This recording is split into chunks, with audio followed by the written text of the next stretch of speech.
I know that. That's why I was going to offer a hand. I'm sure you don't want to buy it. Yeah, because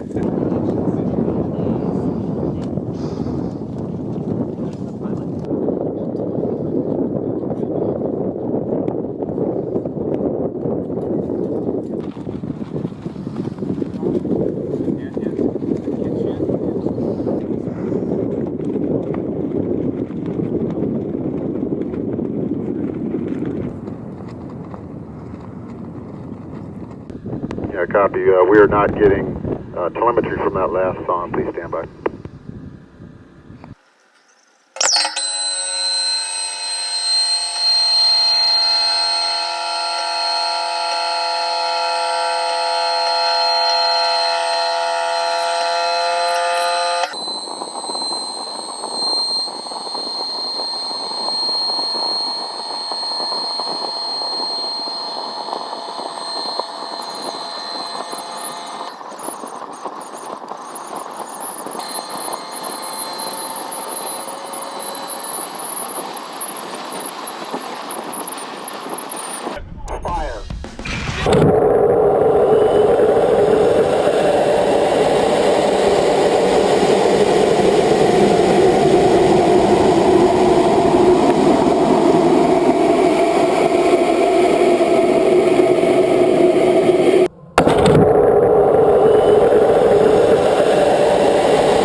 Some people have suggested that it hit a dome that may be above us, but I thought at that velocity it would have been destroyed. So I didn't think much of it when I originally watched it. When you watch the video, the rocket just stops. And so I started looking up the stats. That rocket went over 3,500 miles per hour on that trip. Now, it might not have been going that fast when it stopped, but it was going a few thousand miles per hour at least, and it just, all that energy just suddenly, where did it go? Rockets don't have brakes. It literally stops, and I mean the rotation keeps going a little bit, but all of that angular momentum from the rotation of the rocket and the linear momentum from flying up just stopped. No, it had to have hit something.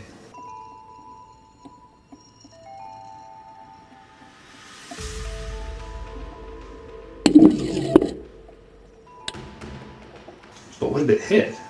If it hit a solid surface, the rocket would have been destroyed, and most likely the camera too, so we wouldn't have the footage, and obviously that's not the case.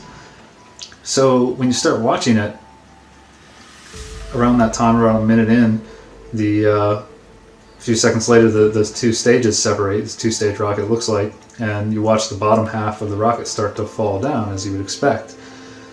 But then the upper half, the way the camera's mounted to it, starts spinning around, and very slowly it starts to fall back towards Earth. Very slowly.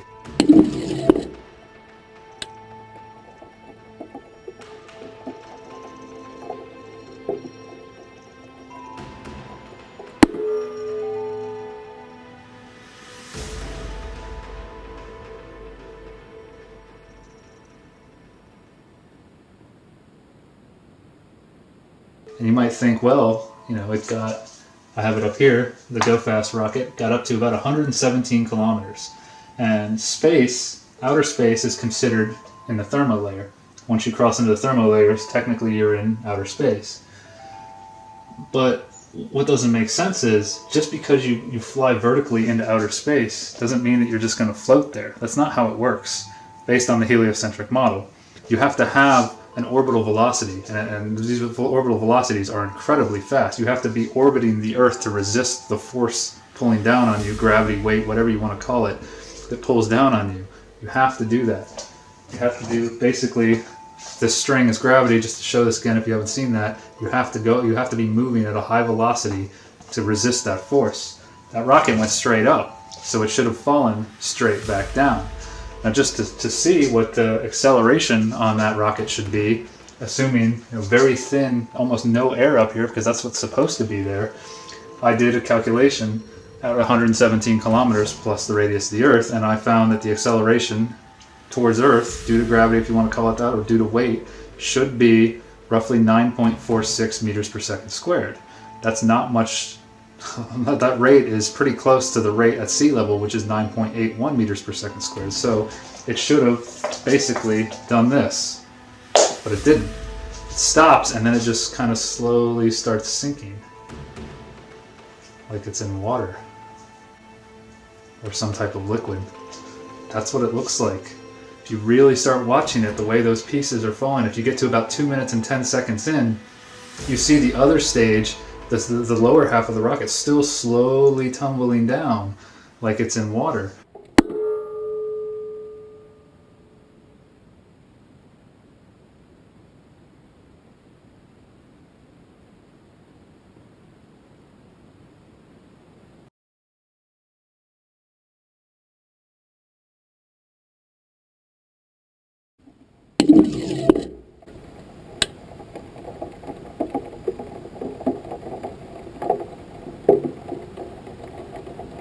According to mainstream science, as you get up in these layers, as the temperature goes up, as you get up in these layers, the pressure decreases. The pressure becomes almost nothing in the thermo layer and meso layer as well. But suddenly, it just kind of stops and then slowly starts sinking. What's going on here? Is there water there? There's some kind of liquid? Or some kind of very, very dense gas? Scriptures tell us that there is water up there. Now, I can't remember this engineer's name, but he is 110% correct on everything that he spoke of except for the rocket supposedly hitting the firmament.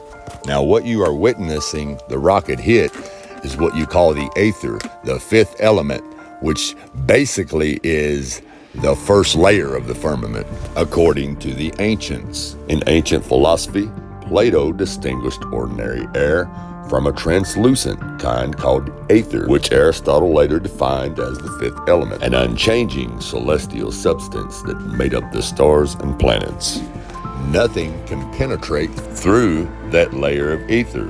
And that is why you see this rocket come to a complete stop and everything slowly start to fall. And the reason that you have never seen this with a NASA rocket or any other government agency's rocket, because it always curves off before they get to that ether layer of the firmament. As you see here, that rocket always curves off every time because there's a firmament there. Now, every now and then, you'll get the rockets who go up and kind of skid off of the Aether, which is the fifth element, the layer below the firmament. That's why it looks like a boat skimming across water, because it's skimming across the surface of that Aether. And nothing can get through this, just as the Bible says.